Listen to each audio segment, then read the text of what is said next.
여러분 안녕하십니까? 일요일 아침 굿모닝 YTN 시작합니다. 윤석열 대통령의 비속어 발언 논란 여진이 이어지고 있습니다. 국민의힘은 적극 방어하고 있지만 일부 비판도 나오고 있습니다. 민주당은 공세를 늦추지 않고 있습니다. 김경수 기자입니다. 국민의힘 소속 홍준표 대구시장이 윤석열 대통령 비속어 논란에 직격탄을 날렸습니다. 곤란한 순간을 모면하기 위해 거짓말을 하면 일이 점점 커진다면서 뒤늦게라도 잘못을 인정하고 수습해야지 계속 시간을 끌면 국민 신뢰만 잃는다고 지적했습니다. 최근 원내대표 선거에서 예상을 깨고 40%가량 득표하며 선전했던 이용호 의원도 실망스러운 발언이었다면서 대통령이 직접 설명해야 한다고 밝혔습니다.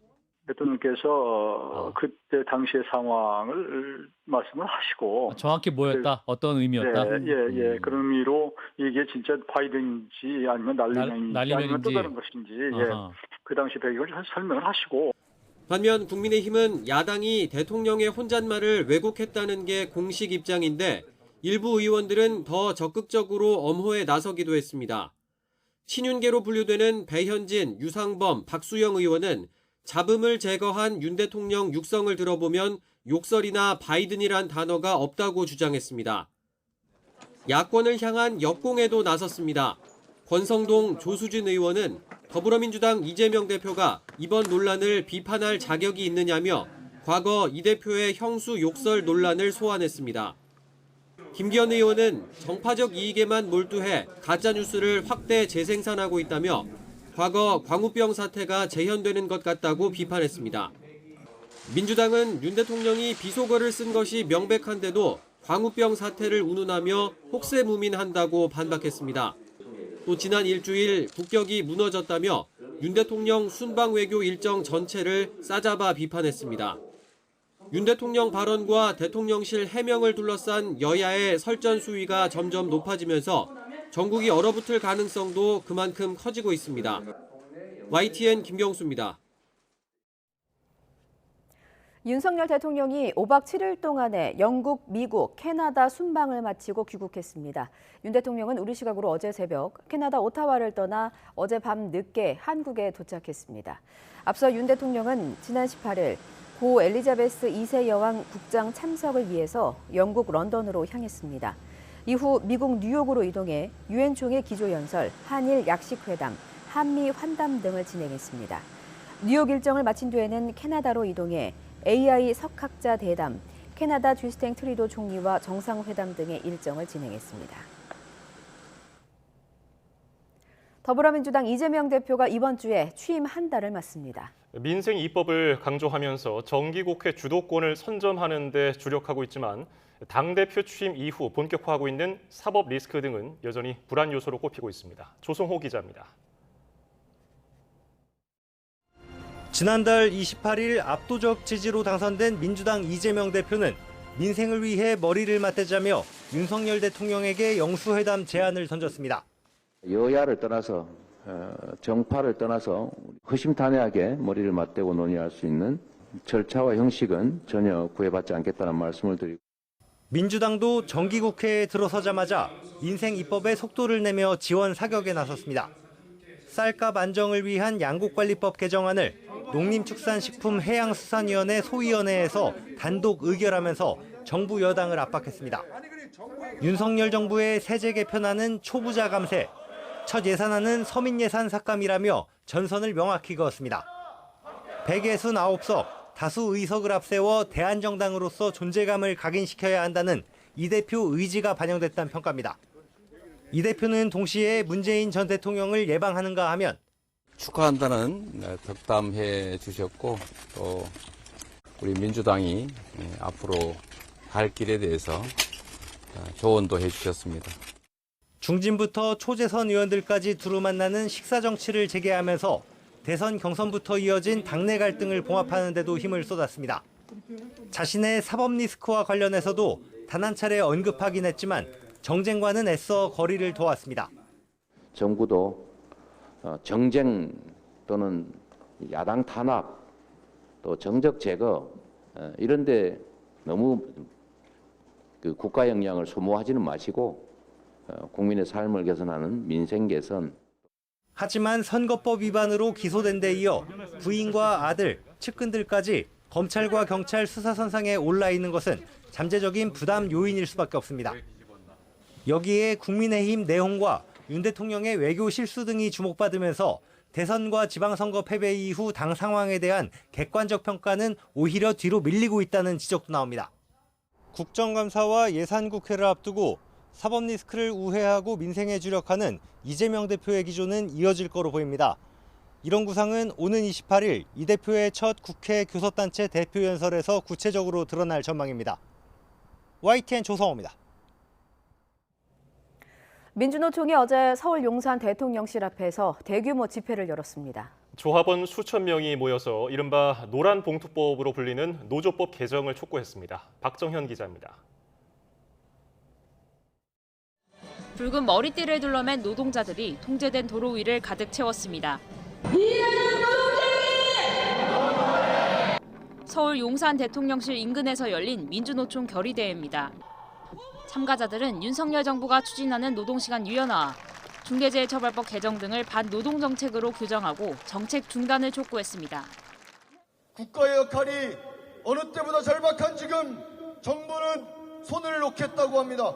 민영화로, 규제 완화로 재벌과 자본에 충성하겠다는 정부를 거부합시다. 참가자들은 특히 노란봉투법으로 불리는 노조법 개정을 강하게 요구했습니다. 노란봉투법은 파업 등 쟁의 행위에 대해 기업의 무분별한 손해배상 청구를 제한하도록 하고 있는데 지난 7월 대우조선해양이 파업 노동자들을 상대로 거액의 손해배상을 청구하자 야당을 중심으로 법 개정이 추진됐습니다. 대우조선 하청 노동자들의 그 절기로 하청 노동자들의 삶이 사회적으로 고발되고 국회에서는 손배금지법이 발의되고 있습니다. 그러나 경영계에선 불법 행위로 인한 재산권 침해는 막아야 한다며 강력히 반대하고 있습니다. 노동조합의 불법 행위에 대해서도 사용자의 손해배상 청구를 제한하는 것은 헌법상의 기본권을 심대하게 침해하는 것이고 서울 용산에 모인 민주노총 조합원 7천여 명은 집회를 마친 뒤 숭례문 인근까지 행진했습니다. 경찰과의 충돌은 없었지만 일대 도로가 통제되면서 주말 도심에선 교통 혼잡이 빚어졌습니다. YTN 박정현입니다. 국민의힘과 정부, 대통령실이 오늘 오전 서울 총리공관에서 주요 민생 현안을 주제로 고위 당정협의회를 엽니다. 회의에서는 과잉 생산된 쌀을 정부가 의무적으로 사도록 하는 내용의 양곡관리법 개정안과 스토킹 범죄 대책 등이 논의될 것으로 보입니다. 또 더불어민주당과 정의당이 추진하고 있는 이른바 노란봉투법에 대한 대응책도 주요 의제가 될 전망입니다. 노란봉투법은 노조의 파업으로 발생한 손실에 대한 기업의 손해배상 청구를 제한하는 내용을 담고 있습니다. 북한이 함경남도 신포 일대에서 잠수함 발사 탄도미사일 SLBM 발사를 준비하는 동향이 우리 군에 포착된 것으로 전해졌습니다. 윤석열 대통령은 귀국길에 오르기 직전 북한의 도발 징후를 보고받고 도발 시 즉각 대응할 것을 지시했습니다. 이규준 기자입니다. 윤석열 대통령은 공군 1호기 기내에서 국가안보 상황 점검회의를 주재했습니다. 5박 7일간의 순방을 마치고 귀국길에 오르기 위해 이륙하기 직전입니다. 부재기간 안보 상황을 보고받으면서 북한의 잠수함 발사 탄도미사일, SLBM 등 도발 징후 관련 상황과 동태를 파악했습니다.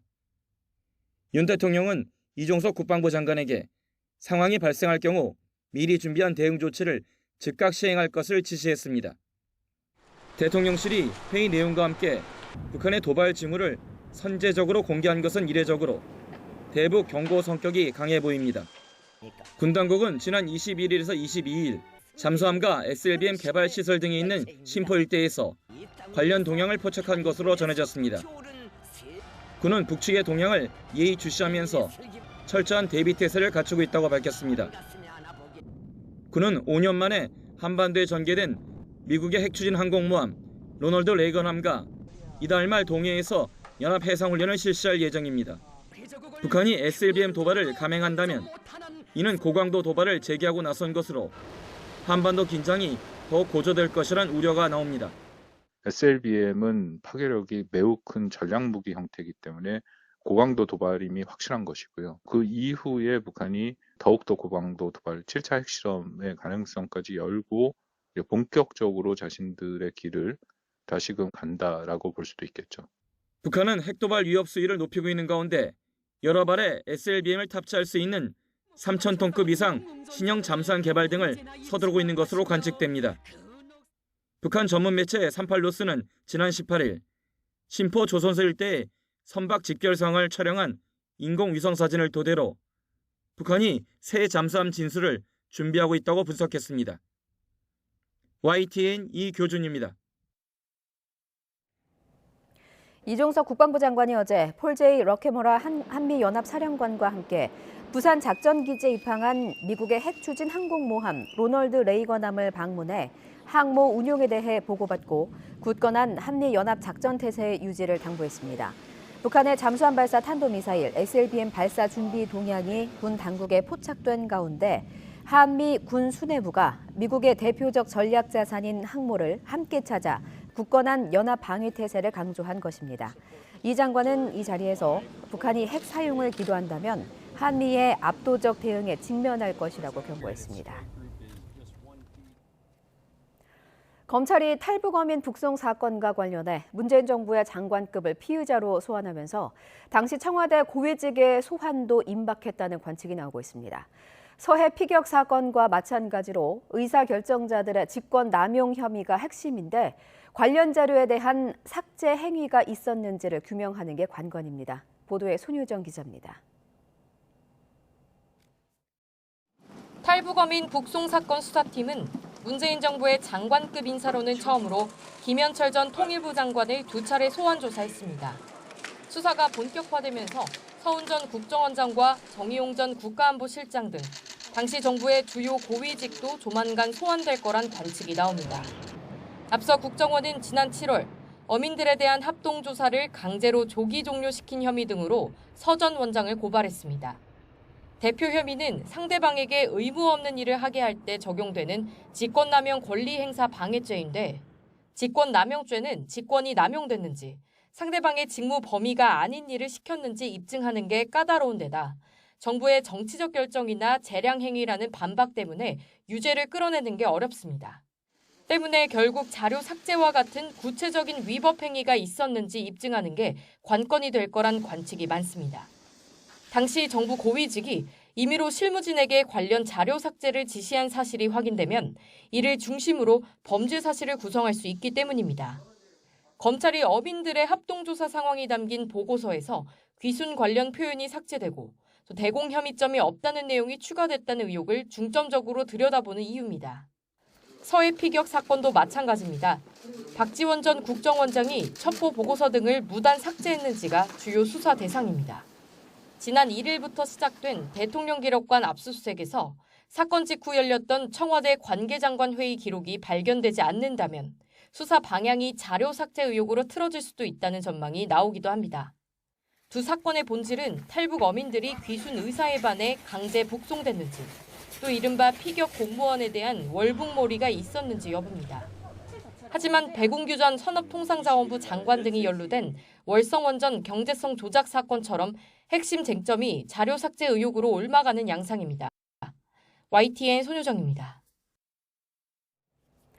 3박 5일 동안 영국 출장에 나선 김진욱 고위공직자 범죄수사처장이 영국 왕립검찰청을 방문해 양국 협력 방안을 논의했습니다. 김 처장은 현지 시간으로 지난 23일 영국 왕립검찰청을 찾아 안토니 세먼 국제국장과 영국 형사사법체계에서의 검찰청 주요 역할과 경찰과의 협력관계 등에 대한 설명을 듣고 교류협력 방안을 논의했습니다. 하나은행이 채용 과정에서 특정 지원자에게 특혜를 주는 바람에 탈락한 피해자에게 5천만 원을 배상하라는 판결이 나왔습니다. 서울중앙지방법원은 A씨가 하나은행을 상대로 제기한 손해배상 청구 소송에서 하나은행이 5천만 원을 지급하라고 판결했습니다. 재판부는 하나은행이 채용 절차의 객관성과 공정성을 현저히 훼손해 재량권을 남용했다며 원고가 자신의 노력에 대한 공정한 평가 기회를 박탈당해서 느꼈을 상실감과 좌절감은 상당할 것으로 보인다고 판단했습니다. 변동금리 주택담보대출을 연 3%대의 고정금리 상품으로 갈아타게 해주는 안심전환대출이 예상과 달리 큰 인기를 끌지 못하고 있습니다. 소득과 주택가격 등 조건이 까다로운 데다 비교적 높은 금리를 오랫동안 유지해야 한다는 불안감이 영향을 미치는 것으로 보입니다. 강희경 기자입니다. 지난 15일 출시된 안심전환대출은 사전 안내 사이트에만 하루 평균 2만 명이 방문할 정도로 관심이 뜨거웠습니다. 그러나 실제 결과는 달랐습니다. 초반 사흘 동안 접수된 안심전환대출 신청 건수는 7,900여 건, 누적 금액은 7,473억 원으로 전체 공급 규모인 25조 원의 3%에 불과했습니다. 출생연도에 따라 오부제로 분산 신청받는다는 점을 고려하더라도 아직 턱없이 부족한 수준입니다. 예상했을 때는 뭐 몇천 건, 몇만 건 준비를 하긴 했지만 예상했던 수준보다도 좀 더 못 미치는 수준이기는 하거든요. 안심전환대출은 변동금리 주택담보대출을 최저 연 3.7%의 장기 고정금리로 갈아타게 해주는 상품입니다. 금리 상승기에 이자 부담을 줄일 수 있는데도 이처럼 실적이 저조한 데에는 까다로운 가입 조건이 영향을 미친 것으로 보입니다. 우선 부부 합산 소득이 7천만 원을 넘어선 안 되고 주택가격도 4억 원 이하여야 합니다. 물론 1주택자만 신청할 수 있습니다. 그러나 최근 몇 년 사이 집값이 급등하면서 지난달 수도권 주택 매매가 중간값은 6억 4천만 원, 아파트로만 따지면 7억 6천만 원대에 달합니다. 금리가 언제 다시 떨어질지 모르다 보니 장기 고정금리에 대한 선호가 높지 않은 점도 이유로 꼽힙니다. 실제 주요 인터넷 카페에는 3%대 후반의 비교적 높은 수준으로 금리를 묶는 게 맞는지 고민이라는 글이 이어지고 있습니다. 이자 부담이 당장 줄어드는 효과를 낼 수 있긴 하지만 향후의 금리 변동성을 예측하기 어렵다는 점에서 대출 기간이라던가 개인들의 대출 조건에 따라서 유불리를 꼼꼼히 따져볼 필요는 있습니다. 내년에는 주택가격 등 조건을 완화한 일반형 안심전환대출이 새롭게 출시되지만 갈아탈 요인이 충분하지 않다면 흥행 실적은 크게 다르지 않을 거란 전망이 나옵니다. YTN 강희경입니다. 윤석열 정부 출범 넉 달여 만에 공정거래위원회는 한기정 신임위원장을 새로운 수장으로 맞았습니다. 한 위원장은 윤 정부의 국정과제대로 일단 규제 완화 추진을 중점에 둘 것으로 보입니다. 권남기 기자입니다. 역대 가장 늦게 임명된 공정위원장인 한기정 위원장. 공백이 길었던 만큼 정책 추진부터 그동안 밀린 인사까지 할 일이 많습니다. 한 위원장은 우선 윤석열 정부 들어 공정위가 추진하는 규제 완화에 속도를 더할 거로 보입니다. 시장 경쟁을 제한하면서 소비자 후생을 감소시키는 그런 규제에 관해서는 꾸준히 과제를 발굴해서 윤석열 정부는 앞서 국정과제를 통해 인수합병 규제나 대기업 관련 제도 등을 개선하겠다고 밝혔습니다. 공정위는 대형마트, 휴업일, 온라인 배송 등 44건의 규제 개선책을 관계부처와 협의 중이고 네이버나 쿠팡 등 대형 온라인 플랫폼 기업을 자율로 규제하겠다고 나섰습니다. 여기에 기업의 방어권 강화와 더불어 기업 조사와 심판을 함께하는 공정위 조직을 개편하려는 시도가 진행 중입니다. 이 가운데 대기업 총수의 친족 범위를 줄이겠다는 내용은 발표됐지만 나머지는 앞으로 구체적인 방안을 만들어가야 합니다. 임명 전 대형 로펌 자문료 등 이해 충돌이나 전문성 논란이 있었던 만큼 사실상 1심 판결과 같은 공정위 심판에서 어떤 판단을 내릴지도 주목됩니다. 한기정 위원장이 객관적인 판단할 수가 없다라고 우려를 하면서 기피 신청을 하면 어떻게 할 겁니까? 객관적이고 중립적으로 판단하겠습니다. 독점 규제가 존재 목적인 공정위가 자율이나 규제 완화 일변도로 가고 있다는 비판 속에 기업의 부담을 덜어주겠다는 신임 공정위원장이 어떤 행보를 이어갈지 주목됩니다. YTN 권남기입니다. 3년 만에 대면으로 열린 올해 유엔 총회에서는 세계 식량 위기를 두고 각국 정상들이 전쟁을 일으킨 러시아 탓이라고 성토했습니다. 흑해를 통한 우크라이나의 곡물 수출 합의 등으로 최근 내림세지만 전 세계 곡물의 작황 부진으로 다시 위기가 올 수 있다는 전망이 나오고 있습니다. 강태욱 기자입니다. 지난 20일에 막을 올린 제77차 유엔 총회의 최대 화두는 우크라이나 사태였습니다. 전쟁 피해와 이로 인한 에너지 위기 등에 대한 책임을 두고 러시아 비난 목소리가 컸습니다. 여기에 세계 식량 위기에 대한 규탄도 이어졌습니다. Russia must end its illegal war against Ukraine, which has threatened an essential source of the world's food supply. This situation has further deteriorated with the impact of the war in Ukraine, which led to a sharp rise of prices of food. Fertilizers have become 3 times as more expensive than in 2021.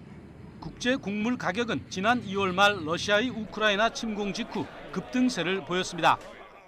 지난 12개월 동안 밀 선물 가격은 17% 올랐고 옥수수와 대두는 각각 28%와 14% 상승했습니다.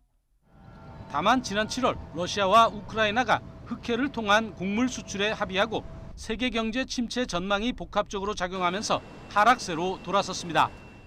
That agreement should never have been necessary in the first place. The only reason it was is because Russia, having invaded Ukraine, was then blockading its ports and preventing food that had been feeding the world from getting out. 하지만 식량 위기 우려가 다시 고개를 들고 있습니다. 전 세계 곡물 작황이 가뭄 등으로 좋지 않기 때문입니다. 미국 농무부는 올해 옥수수 생산량 전망치를 지난달 예상에서 3% 더 낮췄습니다. 지난해보다 8% 줄어든 수준입니다. 대두 생산량 전망치도 다시 3% 더 낮췄습니다. 중국 정부는 경작을 장려하기 위해 밀 수매 가격을 지난해보다 24% 인상하는 조치를 내놨습니다. 여기에 러시아가 흑해를 통한 곡물 수출에 제동을 걸려는 움직임을 보이고 있어 11월 말 만료되는 수출 합의의 경신 여부도 중요한 변수가 될 것으로 보입니다. YTN 강태욱입니다. 미국이 우리나라 등 주요국들과 핵심 광물 공급망 안정과 다변화 작업에 착수했습니다.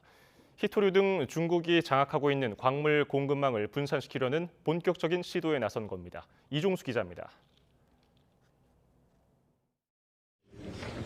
77차 유엔 총회를 계기로 미 국무장관 주재로 핵심 광물 안보 파트너십 회의가 열렸습니다. 한국, 캐나다, 일본 등 11개 협력국과 브라질, 몽골, 잠비아 등 8개 자원국이 참석한 회의에서는 핵심 광물 공급망 안정과 다변화 방안이 논의됐습니다. We know that we have to build resilient, diverse, and secure critical mineral supply chains by supporting more successful critical mineral projects.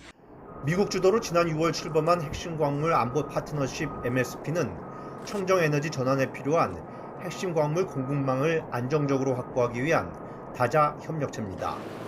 히토류, 리튬 등 핵심 광물 공급망에 대한 공공 민간 투자를 촉진하고 환경 기준 등을 강화해 자원이 풍부한 개도국에 대한 투자를 해나갈 계획입니다. We understand that minerals production and processing requires lots of investment and undertaking lots of risk. Through the MSP, we are committed to helping with both. 미국이 인플레이션 감축법을 제정해 세금 공제 혜택을 주려는 가운데 MSP를 통한 협력은 앞으로 우리나라의 공급망 다변화에 도움이 될 것이어서 박진 외교부 장관은 MSP에 적극 기여할 예정이라고 강조했습니다. 미국이 주도하는 MSP는 핵심 광물을 장악하고 있는 중국에 대한 의존도를 낮추기 위한 구상에서 출발했습니다. 전기차 배터리를 비롯한 첨단 제품 원료인 히토류와 리튬, 코발트 가공 정제 시장을 중국이 통제하고 있습니다. 미국은 앞으로 몇 달 동안 광물 자원 부국과 지속적으로 접촉하면서 광물 안보 협정의 혜택을 받을 프로젝트를 정할 계획입니다. YTN 이종수입니다. 토요타 자동차가 러시아 서부 상트페테르부르크 공장의 생산 사업을 종료하기로 결정했습니다. 토요타는 조업 중단 상태인 이 공장의 가동 재개를 위해 생산 라인을 보존하고 준비를 계속했으나 반년이 지나도록 재개 가능성이 보이지 않아 결국 생산 종료를 결정했다고 배경을 설명했습니다. 토요타는 현재와 같은 상황에서는 자신들이 지향하는 제품을 만드는 것이 불가능하고 결국 러시아 종업원에 대한 충분한 지원도 불가능해진다는 점을 함께 고려했다고 덧붙였습니다. 50년 만에 달 복귀 프로젝트를 위한 미국 항공우주국 나사의 아르테미스-1 임무 로켓 발사가 또 취소됐습니다. 나사는 현지 시각 24일 열대성 폭풍이 북상함에 따라서 오는 27일로 예정됐던 아르테미스-1 로켓인 우주 발사 시스템의 3차 발사 시도를 취소했다고 밝혔습니다. 나사는 현재 카리브해에서 휘몰아치는 열대성 폭풍 이언이 허리케인으로 세력을 키울 전망이라며 이언이 로켓 발사장인 케네디 우주센터 등 플로리다주 해안을 강타할 것으로 예상했습니다. 아르테미스 1 로켓은 비행 중 낙뢰 피해를 막기 위해 비가 올 때는 발사하지 않도록 제한돼 있습니다. 아르테미스 1 로켓의 발사 취소는 이번이 3번째입니다.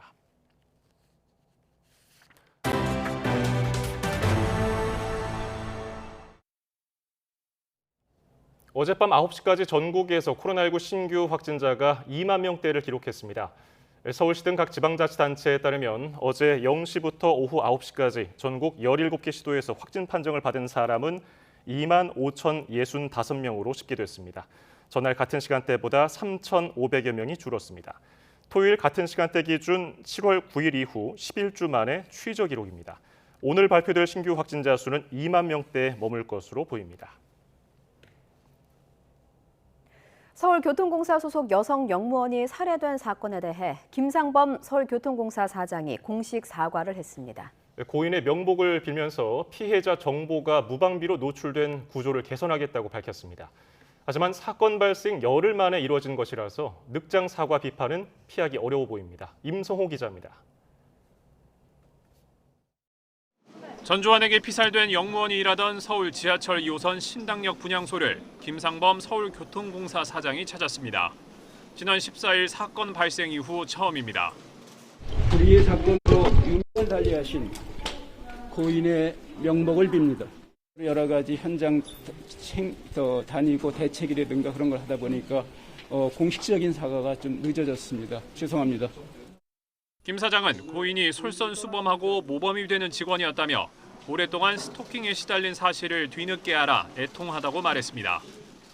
가해자 전주환이 공사 내부망을 통해 피해자의 개인정보를 빼간 것에 대해선 막을 방법이 없었다며 사과했습니다. 이러한 어떤 정말 특이한 상황에 대해서 이걸 방비할 수 있는 그런 어떤 구조가 없었습니다. 그래서 이번 일을 계기로 그러한 어떤 대응이 접근이 어렵도록 그렇게 지금 시스템을 고쳐나가고 있습니다. 김 사장은 전날 피해자 빈소를 방문해 늦었지만 공식 사과를 하겠다는 뜻을 유족에게 전했고 유족은 이를 수용해 장례를 마쳤습니다. 아쉬움은 많이 못은 하지만 어떡합니까? 그나마 그렇게 해준 데 대해서 회사한테 고마움을 느낍니다. 하지만 여지는 계속되고 있습니다. 특히 가해자 전주환이 지난해 10월 불법 촬영 등의 혐의로 직위 해제된 상황에서도 내부망에서 피해자 근무지를 알아낸 것으로 드러나 공사에 대한 비판이 거세진 상황.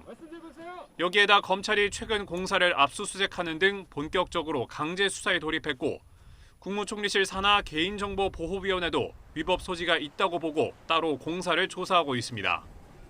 김상범 사장 개인도 역사와 직원 관리를 소홀히 했다는 이유로 최근 시민단체로부터 경찰에 고발당하면서 후폭풍이 한동안 이어질 것으로 보입니다. YTN 임성호입니다. 대전에 있는 자동차 매매 시설에서 불이 나 한때 여성과 아이가 고립됐습니다. 현장 인근에 있던 시민들이 굴착기를 동원한 끝에 부상 없이 구조됐습니다. 주말 사고 소식 박희재 기자입니다.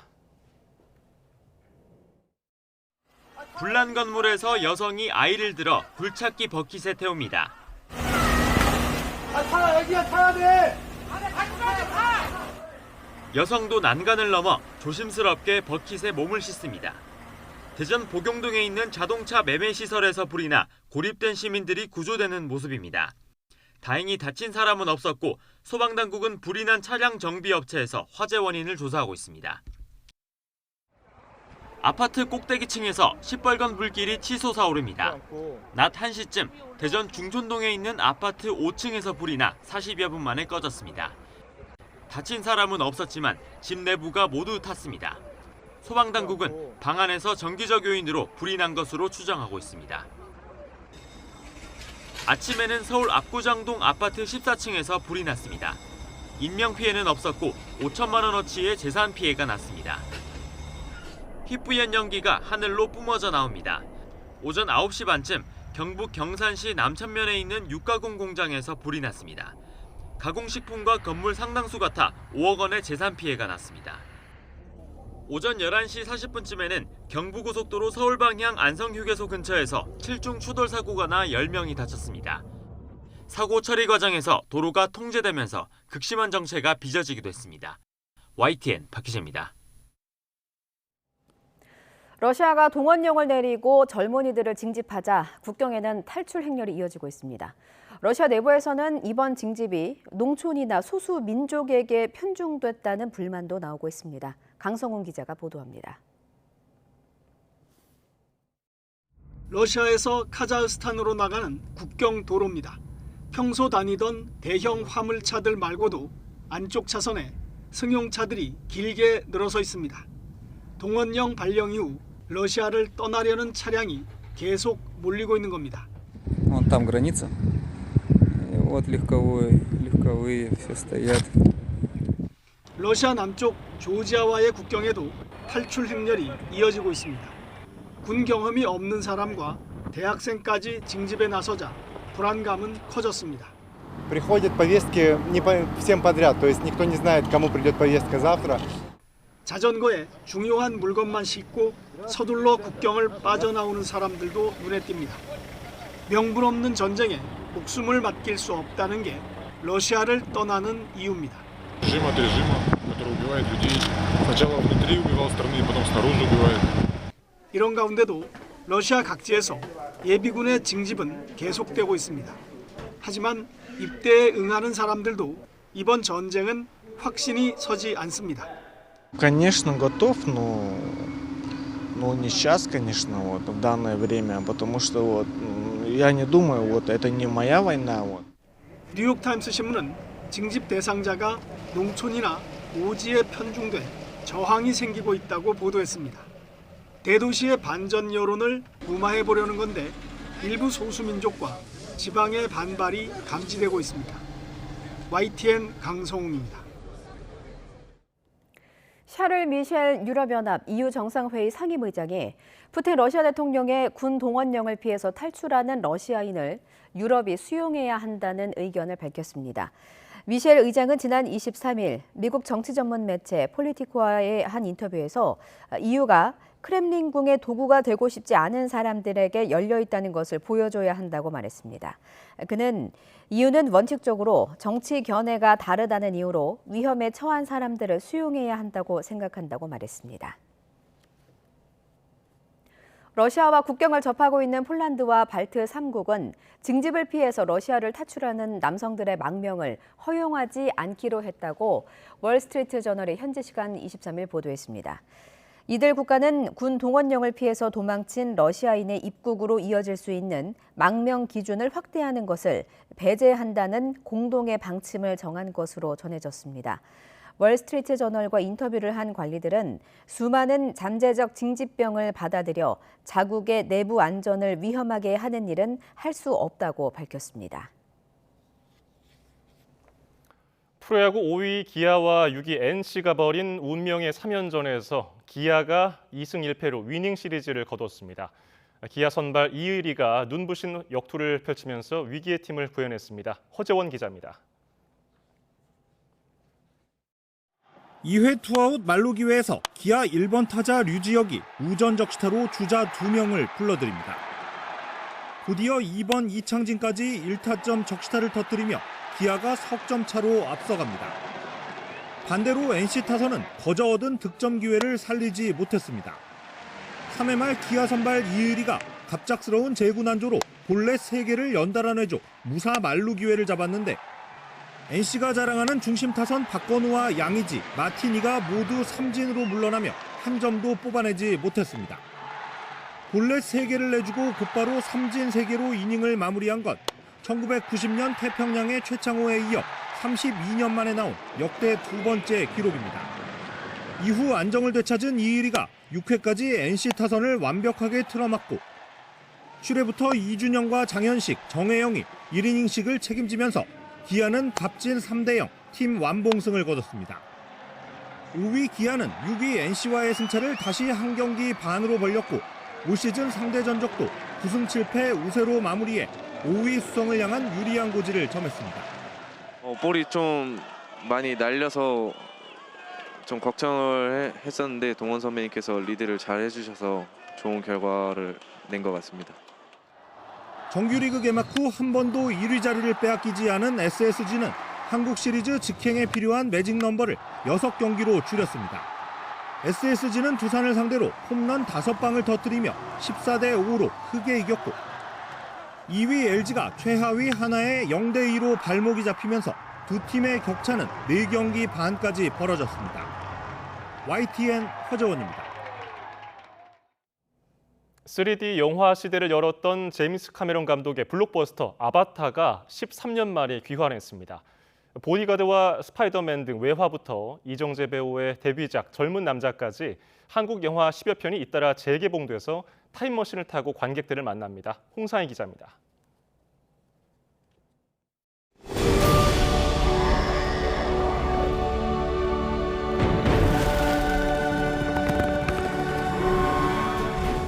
고갈된 지구 에너지를 구하기 위해 새로운 생명체 아바타의 모습으로 판도라 행성에 침투한 제이크. 네이트리를 만나 사랑에 빠지고 나비족을 말살하려는 지구인과 맞서 싸우게 됩니다. 2009년 개봉해 세계 역대 순위 1위를 기록하고 국내에서도 외화 최초로 1000만 관객을 달성했던 아바타가 12월 속편 물의 길 개봉을 앞두고 다시 찾아왔습니다. 아바타 원작을 4K 고화질로 재편집해 IMAX, 4DX, 돌비 시네마 등 더 생생하고 환상적인 3D 영상을 즐길 수 있습니다.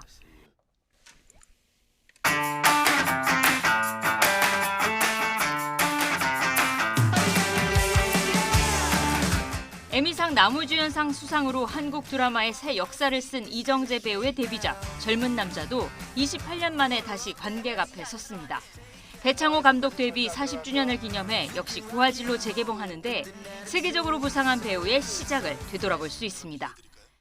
저 개인적으로는 제 데뷔작이니까 너무나도 소중한 작품이고 언제나 어느 자리에서나 가장 기억에 남는 작품이 무엇이고 가장 소중한 캐릭터가 무엇이냐라고 하면은 젊은 남자에서의 이한이라고 항상 얘기를 할 정도로 저에게는 큰 애착이 있는 작품이어서요.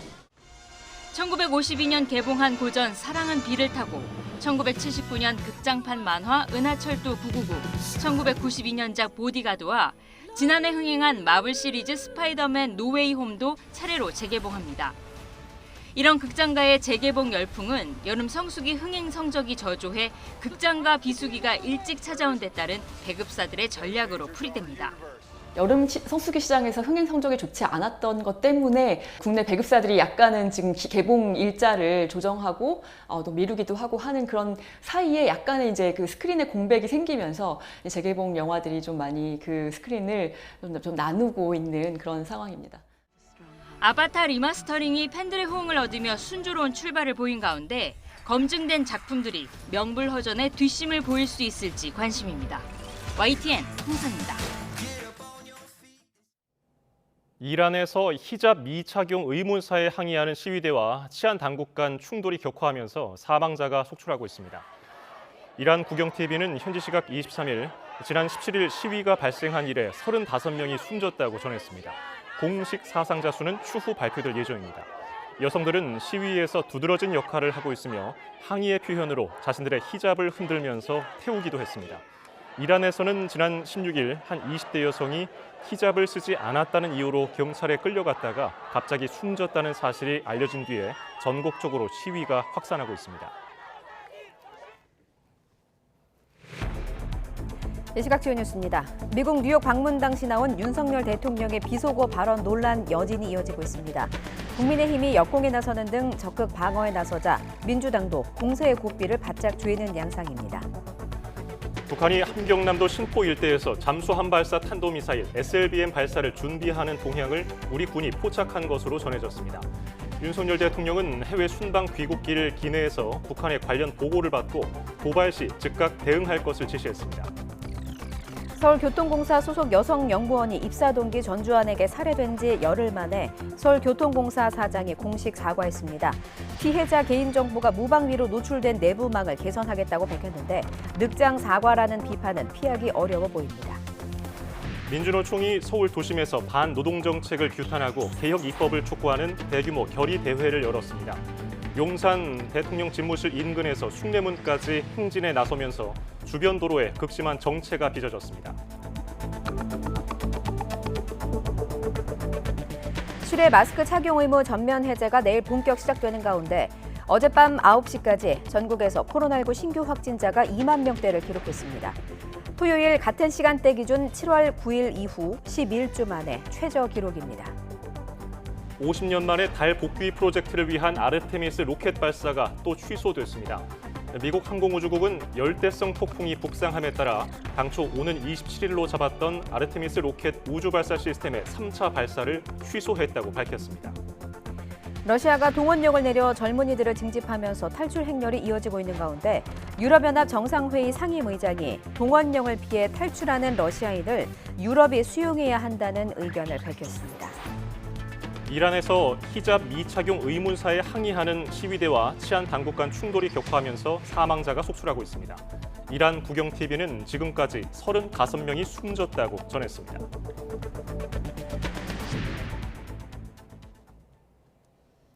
가을의 분기점 추분이 지나면서 쾌청한 하늘과 선선한 날씨가 가을을 실감케 합니다. 주말을 맞은 시민들은 도심 속 산도 찾고 비보잉 공연도 즐기면서 가을 날씨를 마음껏 즐겼습니다. 임성재 기자입니다.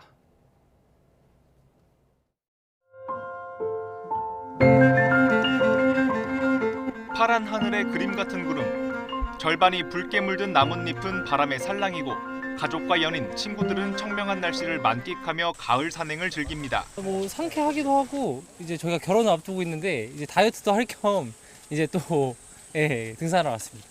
정상까지 또 다치지 않고 올라가다 내려오는 게 저희 목표입니다.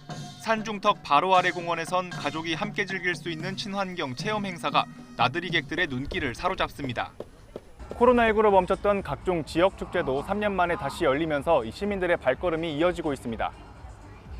고사리 같은 손으로 너구리 발자국 도장을 찍으며 현수막을 재활용한 예쁜 가방을 만들어보고 너구리 발바닥에 너구리. 버려진 나무판에 뚝딱뚝딱 망치질을 하며 선인장을 새겨 넣은 나만의 예술 작품을 만들어 보기도 합니다. 오랜만에 엄마 아빠랑 나와서 산도 보고 동생이랑 여러 가지도 하고 재밌었어요. 얘는 산이고 저는 선인장이요.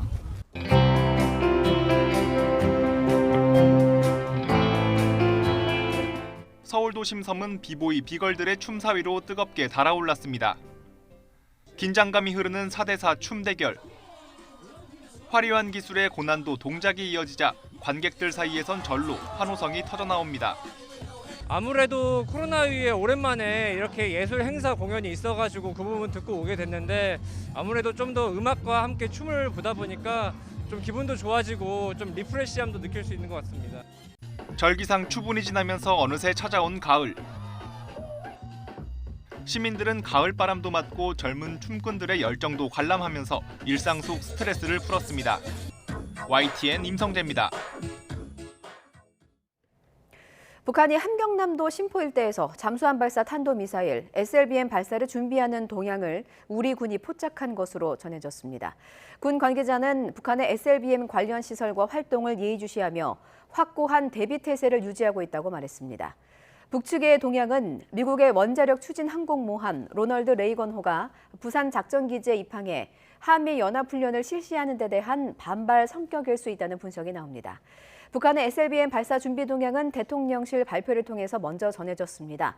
대통령실이 북한의 도발 징후를 선제적으로 공개한 것은 이례적으로 북한에 도발을 자제하라는 경고 메시지를 보낸 것으로 보입니다. 이종섭 국방부 장관이 어제 존 제이 러캐머라 한미 연합사령관과 함께 부산 작전기지에 입항한 미국의 핵추진 항공모함 로널드 레이건함을 방문해 항모 운용에 대해 보고받고 굳건한 한미 연합 작전 태세 유지를 당부했습니다. 북한의 잠수함 발사 탄도미사일 SLBM 발사 준비 동향이 군 당국에 포착된 가운데 한미 군 수뇌부가 미국의 대표적인 전략 자산인 항모를 함께 찾아 굳건한 연합 방위 태세를 강조한 겁니다. 이 장관은 이 자리에서 북한이 핵 사용을 기도한다면 한미의 압도적 대응에 직면할 것이라고 경고했습니다. 코로나19로 훈련이 중단됐던 한미연합 도하 훈련도 다시 시작됐습니다. 한미 공병대원들은 완벽한 도하 작전을 성공시키기 위해 훈련에 구슬땀을 흘렸습니다. 김문경 기자가 다녀왔습니다.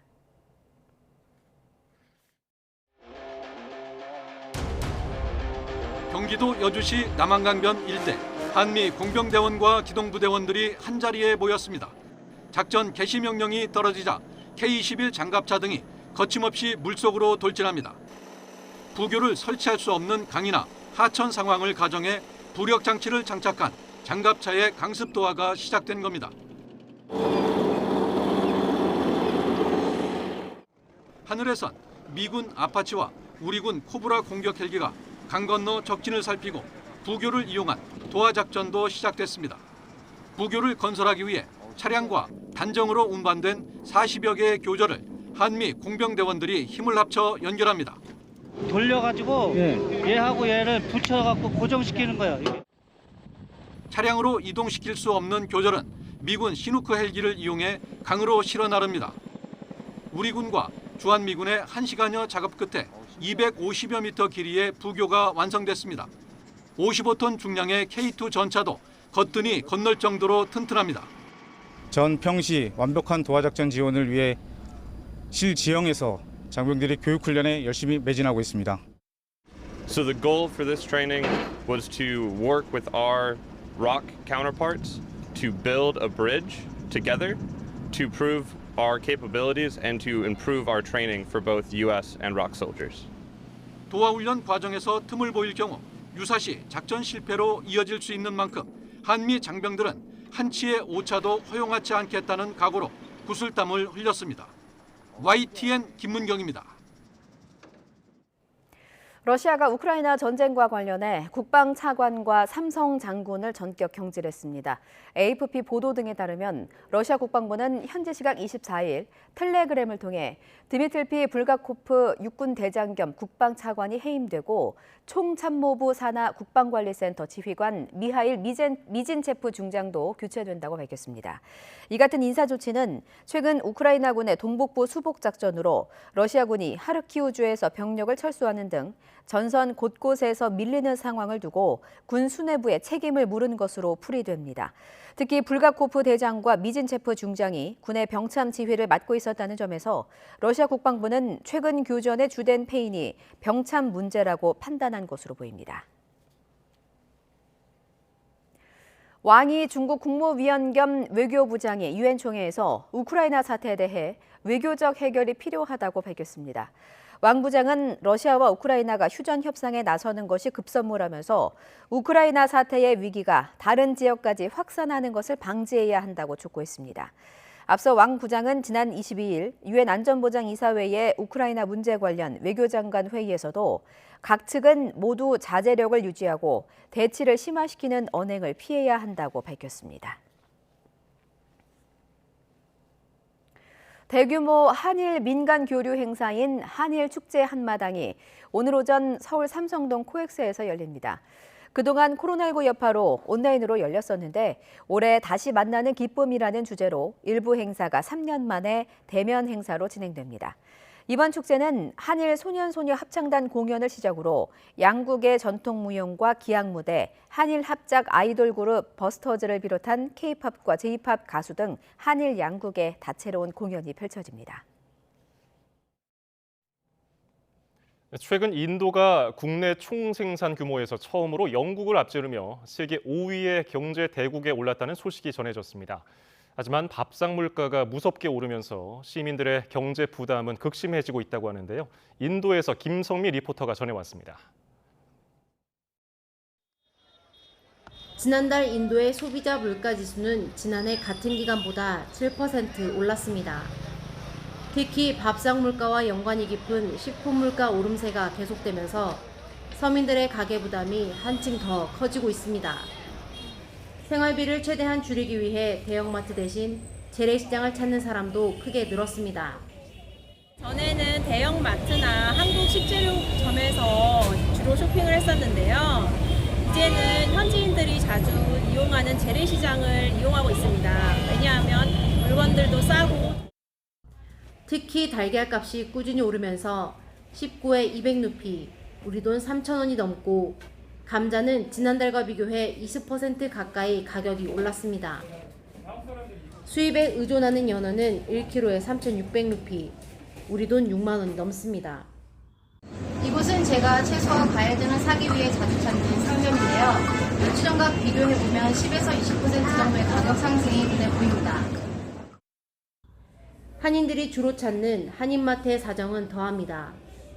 한인들의 주요 먹거리인 고추장과 된장, 김치 같은 식료품은 한국에서 들여와야 하다 보니 값이 크게 뛰었는데 17kg에 7만 원 정도 하던 고추장이 10만 원을 넘었습니다. 수입 원자재는 다 오른 듯합니다. 한 50에서 90% 오른 것 같아요. 한국인들이 꼭 필요한 고추장, 된장, 소스 부분은 특히 더 오른 것 같아요. 이처럼 식품 가격이 크게 오른 데는 코로나19, 러시아의 우크라이나 침공에 따른 생산 공급 차질 등 여러 이유가 있지만 특히 기후변화가 가장 크게 작용했다는 분석도 나옵니다. 인도는 올해 이례적인 폭염과 폭우로 몸살을 앓으면서 농가가 흉작 피해를 크게 입어 농작물 식량 가격 상승 등으로 이어진 겁니다. बारिश के कारण चलते हुए सब्जी का रेट बढ़ा हुआ था बाकी अभी नेक्स्ट मंथ से सब्जियों का रेट डाउन हो जाएगा. 밥상 물가가 계속 오르면서 서민들의 경제 부담이 계속되자 이달 초 뉴델리에서는 물가 폭등에 항의하는 시위가 벌어지기도 했습니다.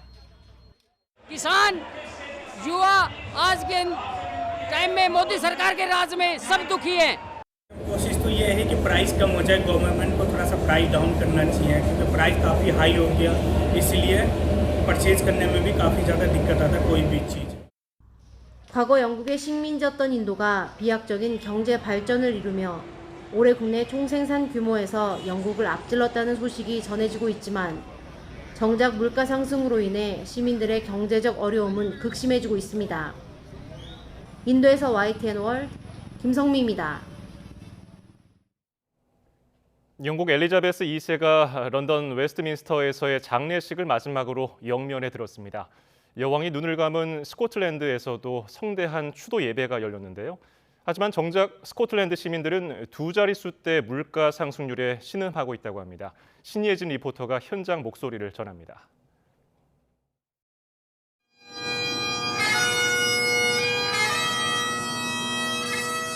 침묵 속에 백파이프 소리가 울려 퍼지고 왕기와 꽃으로 장식된 관이 군인들의 어깨에 실려 나옵니다. 지난 8일 여왕이 스코틀랜드 벨모럴 성에서 눈을 감은 뒤 세인트 자일스 대성당에서 열린 추도 예배의 마지막 장면입니다.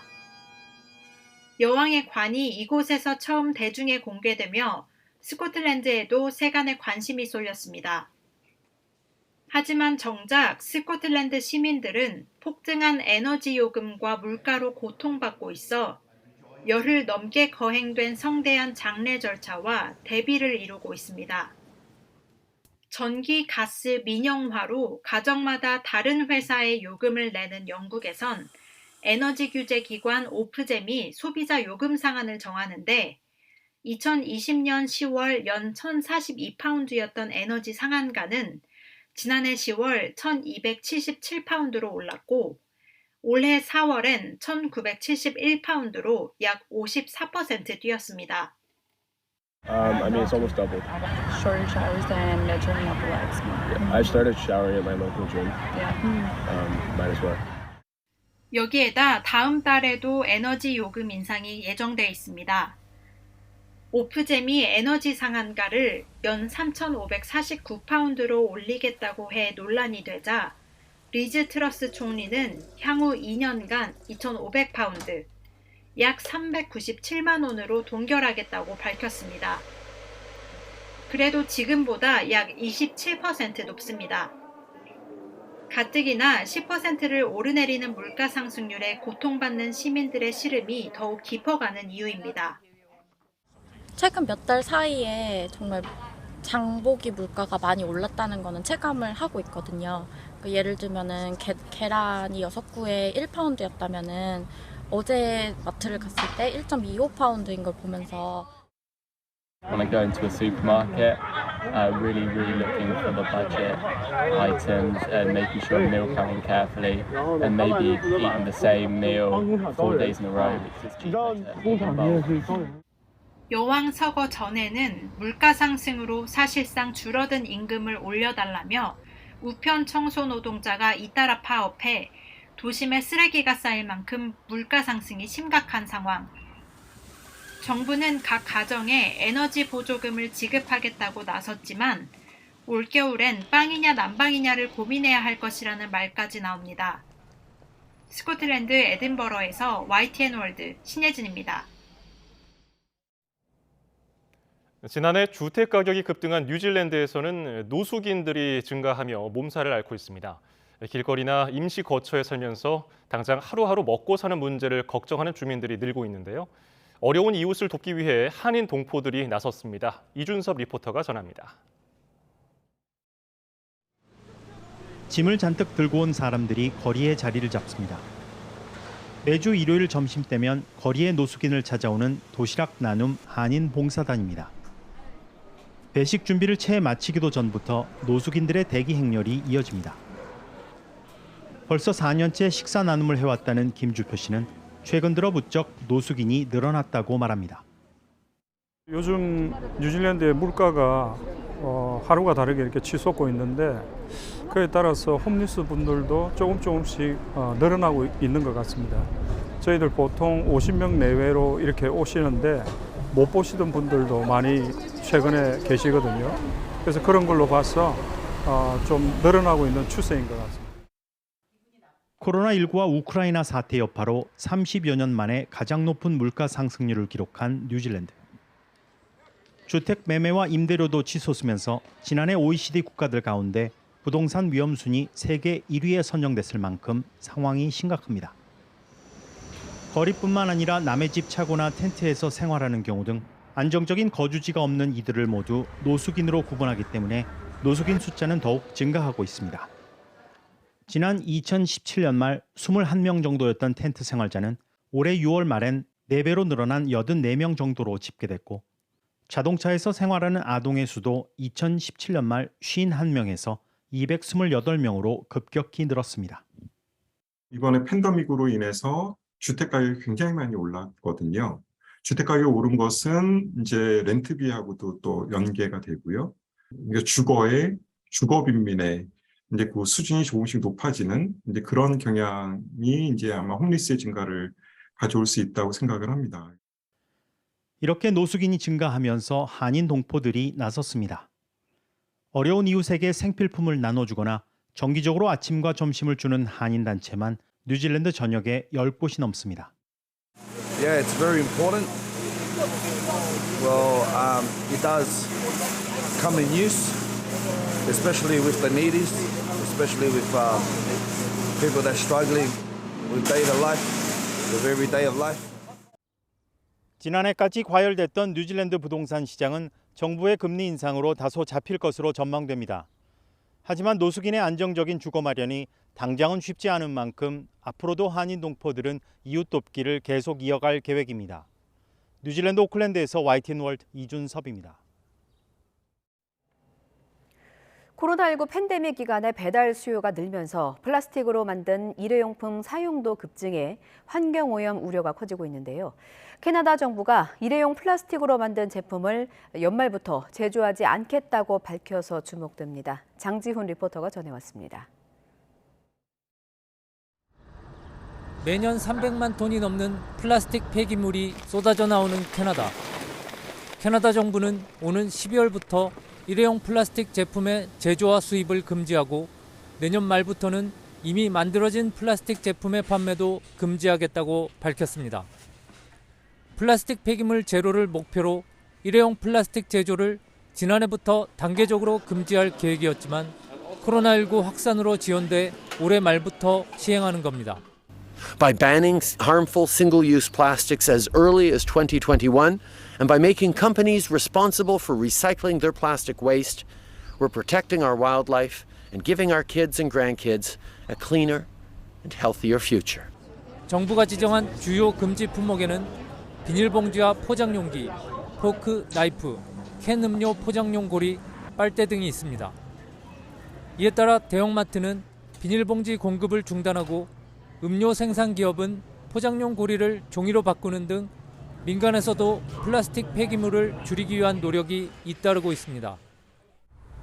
플라스틱 폐기물 생산을 촉진하는 쇼핑 대신 가져온 용기에 생활용품을 채워갈 수 있는 상점도 인기입니다. 캐나다 에드먼턴의 생활용품 리필 가게.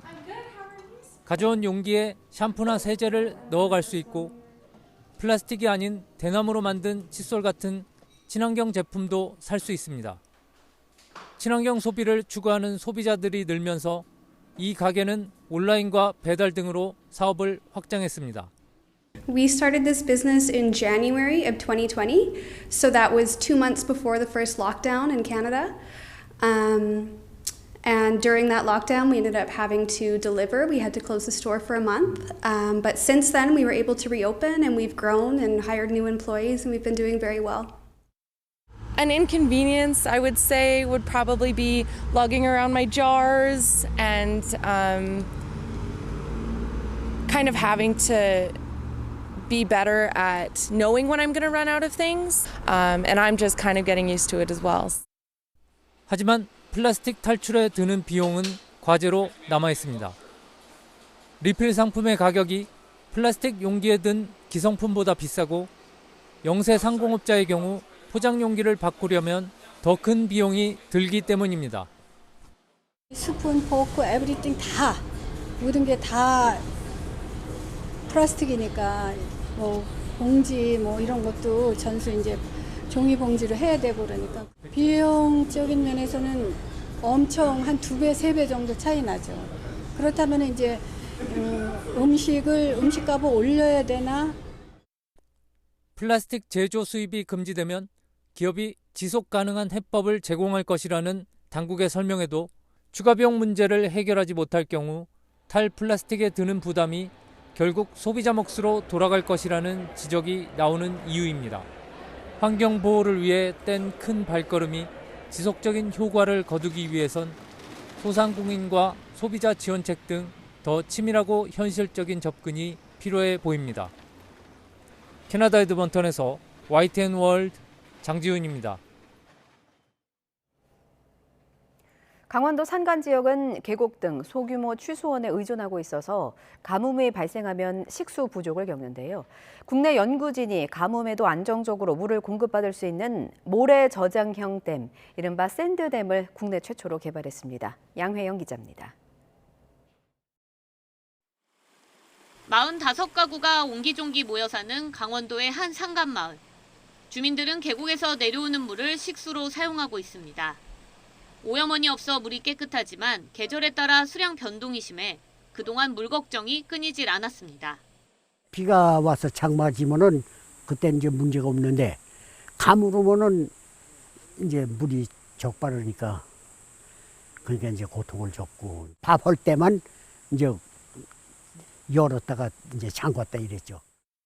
우리나라 상수도 보급률은 97.5%에 이르지만 나머지 2.5%의 소외 지역은 가뭄이 오면 물 사용에 많은 어려움을 겪고 있습니다.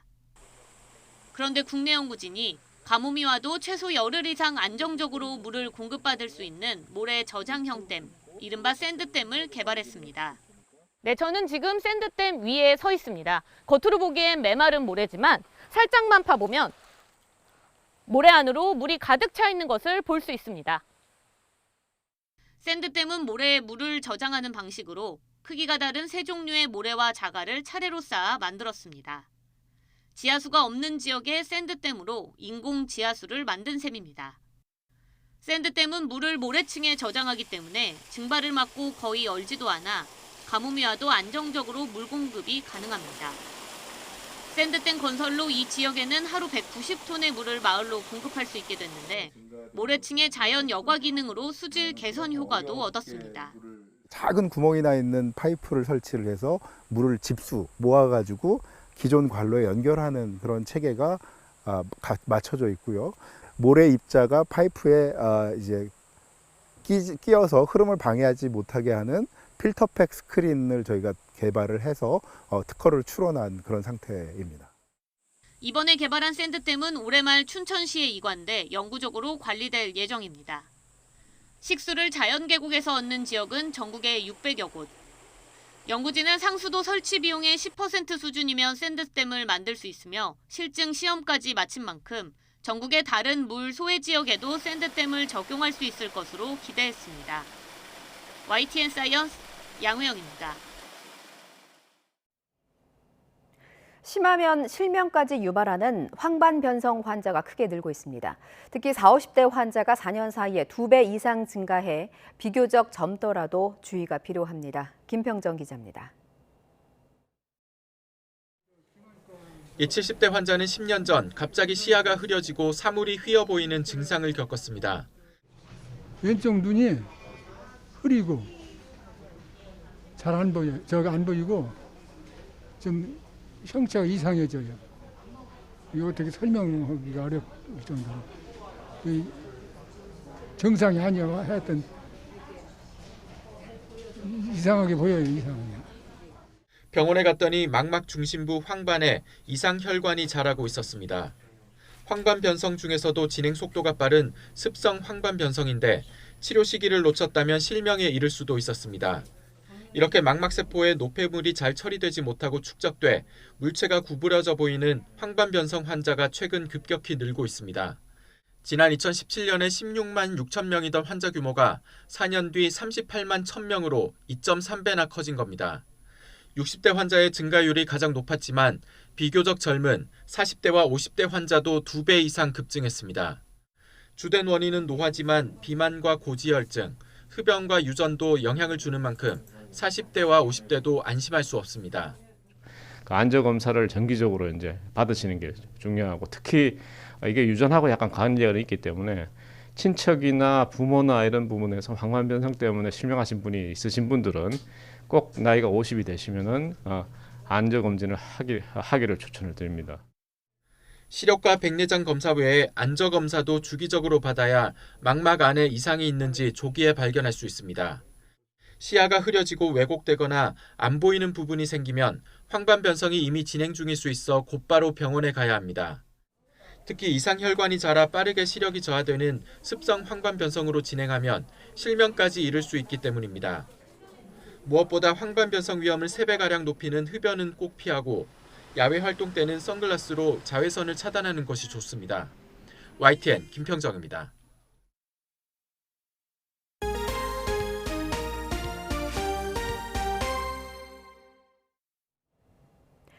서울교통공사 소속 여성 영무원이 살해된 사건에 대해 김상범 서울교통공사 사장이 공식 사과했습니다. 고인의 명복을 빌면서 피해자 정보가 무방비로 노출된 구조를 개선하겠다고 밝혔습니다. 하지만 사건 발생 열흘 만에 이루어지는 것이라 늑장 사과 비판은 피하기 어려워 보입니다. 김상범 사장 발언 직접 들어보시죠. 서울교통공사 일터에서 불의의 사건으로 유명을 달리하신 고인의 명복을 빕니다. 고인께서 오랜 기간 큰 고통 속에 홀로 외로운 싸움을 해왔다는 사실을 너무 늦게 알게 되어 통안의 마음을 금할 수 없습니다. 고인의 남겨진 뜻을 이어받아 더 안전한 지하철, 안심할 수 있는 일터를 만들 것을 다짐합니다. 가해자가 내부 시스템으로 피해자 개인정보를 알게 됐는데 여기에 대해서는 공사 측에서 어떻게 보고 있으신지요? 이러한 어떤 정말 특이한 상황에 대해서 이걸 방비할 수 있는 그런 어떤 구조가 없었습니다. 그래서 이번 일을 계기로 그러한 어떤 대응이 접근이 어렵도록 그렇게 지금 시스템을 고쳐나가고 있습니다. 생사의 총각을 다투는 응급실에서 불을 지르거나 의료진을 폭행하는 사건이 끊이지 않고 있습니다. 최근 5년 동안 연평균 500건씩 발생하고 있는데 환자 생명을 살리는 의료진부터 보호해야 한다는 목소리가 커지고 있습니다. 정현우 기자입니다. 지난 6월 24일 부산대병원 응급실입니다. 한 남성이 페트병에 담아온 휘발유를 바닥에 쏟아붓더니 라이터로 불을 댕깁니다. 아내 진료가 늦었다는 게 방화 이유였습니다. 천만다행으로 재빨리 불을 꺼 현장에 있던 환자와 의료진 등 40여 명은 다치지 않았습니다. 술에 취해 응급실에 온 환자가 의료용 트레이로 의사 머리를 내려치거나 주먹으로 의사 얼굴을 때려 공분이 일었던 과거에 비해서도 현실은 별반 달라지지 않았습니다. 다양한 폭언이나 폭행, 기물 파손이나 소란 등은 아직도 여전히 좀 좀 발생하는 것 같습니다. 안전을 대비한 어떤 대책들을 많이 마련하고는 있지만 여러 가지 이제 좀 어려움이 있습니다. 최근 5년간 의료기관에서 발생한 폭행, 상해, 협박 사건 등은 10,000건에 육박합니다. 이 가운데 응급실에서 벌어진 폭행 등으로 입건된 피의자만 연평균 500명을 넘습니다. 이 때문에 현행 응급의료법을 조속히 개정해 의료진을 보호해야 한다는 목소리가 힘을 얻고 있습니다. 술에 취해 응급실에서 폭력을 행사하는 사람은 심신장애로 감경받을 수 없도록 처벌을 강화하고 돌발 상황에 대처하는 응급실 보안 직원 등도 의료인처럼 보호받게 하는 방안 등이 거론됩니다. 응급실 주치폭력의 경우 심신장애라는 이유로 감경 대상이 되어 왔거든요. 이번에 응급실 주치폭력자는 감경 대상에서 제외함으로써 응급의료 종사자들을 보호하기 위한 그런 내용을 담고 있습니다. 또 의료인 폭행을 반의사 불벌죄로 규정하거나 보복범죄는 최대 무기징역 선고까지 내릴 수 있게 하는 법안도 나와 있습니다. 21대 후반기 국회에서 여야가 의료진 보호를 위한 실효적 대책을 도출할 수 있을지 주목됩니다. YTN 정인호입니다. 어젯밤 8시 반쯤 전남 여수시 국가산업단지에서 불이 났습니다. 불은 4시간 만에 꺼졌는데 다친 사람은 없었습니다. 소방당국은 유연탄을 옮기는 컨베이어 벨트에서 불이 났다는 목격자 진술을 토대로 정확한 화재 원인과 피해 규모를 조사하고 있습니다. 어젯밤 10시 반쯤 충북 청주시에 있는 카센터에서 불이 났습니다. 다친 사람은 없었지만 불은 1층짜리 카센터 건물 한 동을 모두 태우고 40분 만에 꺼졌습니다. 소방과 경찰은 정확한 화재 원인을 조사하고 있습니다. 서울 동작경찰서는 대낮 서울 도심에서 필로폰을 투약하고 차를 운전한 혐의로 30대 남성 A씨를 구속했습니다. A씨는 지난 20일 오후 1시쯤 서울 관악구 주택가 골목에 차를 댄 뒤에 필로폰을 투약하고 서울 동작구 자택까지 운전한 혐의를 받습니다. 범행 9시간 만에 붙잡힌 A씨는 경찰 조사에서 혐의를 모두 인정했고 지난해부터 최소 9차례에 걸쳐 마약을 투약했다고 진술했습니다. 경찰은 A씨를 구속한 뒤에 정확한 범행 경위와 여주애를 조사하고 있습니다. 예전엔 백화점의 큰 손은 중년 여성이었지만 요즘에는 이른바 MZ세대들의 핵심 고객층으로 떠올랐습니다. 2030 세대들의 소비 특징이 콧대 높았던 백화점들의 변화까지 이끌고 있습니다. 윤혜리 기자의 보도입니다. 빛의 화가 모네의 그림이 사방에서 관람객들을 감쌉니다. 미술관 같지만 한 백화점의 미디어 아트 전시관입니다. 인증샷 명소로 소문나면서 하루 평균 1,000여 명이 다녀갈 정도로 인기입니다. 사실 백화점이 10대, 20대들이 오기가 조금 어려울 수 있는데 문화공간을 통해서 많이 방문할 수 있는 기회가 되는 것 같아요. 백화점 안에 이런 공간이 있어서 끝나고 바로 밥도 먹고 쇼핑도 할 수 있어서 한 번에 해결할 수 있는 것 같아서 좋은 것 같아요. 또 다른 백화점. 수십 년 전 단종된 빈티지 시계가 즐비합니다. 비교적 저렴한 가격에 빈티지 제품이나 중고 명품을 사려는 젊은 고객들이 늘어나자 업계 최초로 중고 상품 전문관을 연 겁니다. 중고로 괜찮은 옷이나 물품들이 있다면 사보고 싶은 마음은 있는 것 같아요. 온라인에서 2030 여성들에게 인기를 끈 신진 디자이너들의 브랜드를 대거 입점시킨 백화점도 있습니다. 3주 만에 기대 매출의 40%를 초과 달성했습니다. 또 되게 젊은 고객들이 많이 찾아주시고 실질적으로 되게 뭔가 고객층 자체가 변화하고 있음을 느끼고 있습니다. 개성을 중시하고 가치 소비를 지향하는 MZ세대는 어느덧 백화점의 주요 고객이 됐습니다.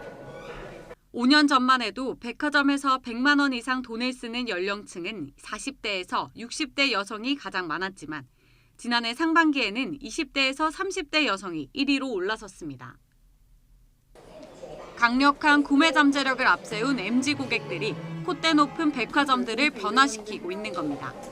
YTN 윤혜리입니다.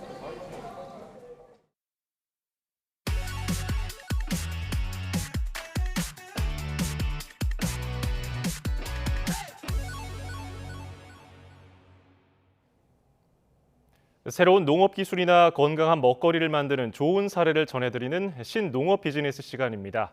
오늘은 나물, 특히 취나물의 무한 변신 이야기입니다. 오점곤 기자의 보도입니다.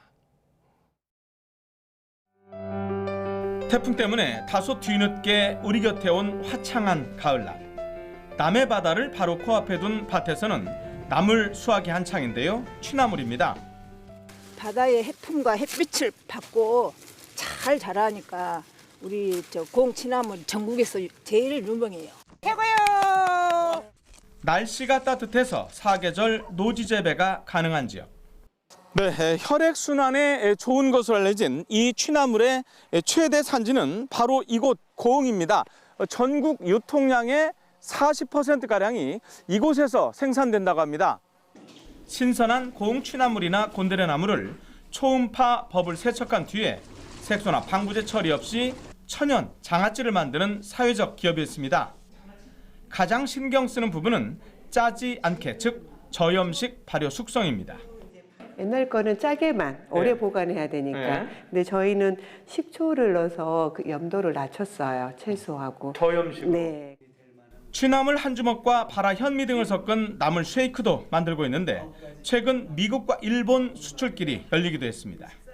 창의적인 아이디어와 가공 기술로 농업의 부가가치와 농가 소득 향상에 기여하는 농산업체를 적극 발굴 지원하여 취나물과 부지깽이 나물을 넣은 간편한 나물 주먹밥도 눈길이 가는 고흥 나물의 무한 변신 가운데 하나입니다.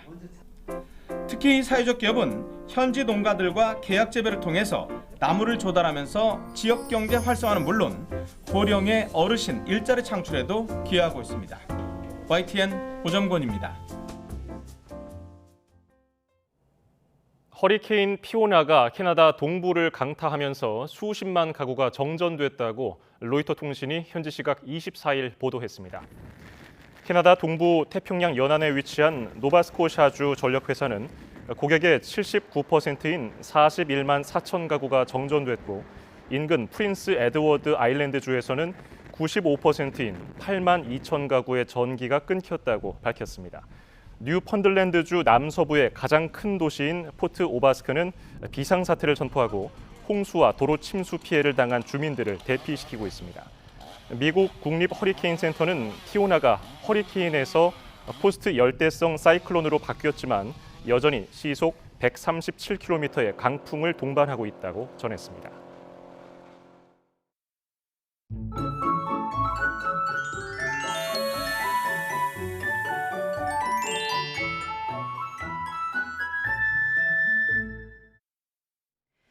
오늘은 딱 이맘때 가을 날씨입니다. 현재 서울 기온은 15.9도로 어제보다 높고요. 낮에도 25도까지 올라서 이맘때와 비슷하겠는데요. 큰 일교차만 염두에 두신다면 나들이 하기 좋겠습니다. 현재 전국 곳곳에 안개가 끼어 있습니다. 안전운전 해주셔야겠는데요. 이 안개는 기온이 오르면서 사라지겠고 오늘 전국이 맑겠습니다. 다만 대기가 점차 건조해지니까 산행이나 캠핑 가신다면 불씨 관리 잘 해주시길 바랍니다. 현재 기온 살펴봅니다. 현재 춘천이 11.7도, 부산은 18.6도고요. 낮 기온 살펴보면 서울 25도, 춘천과 청주, 대전 24도, 대구도 24도로 예상됩니다. 당분간 맑겠고 낮 더위가 찾아오겠습니다. 날씨였습니다. 굿모닝 YTN 1부 마칩니다. 이어서 2부가 방송됩니다. 시청해주신 여러분 고맙습니다.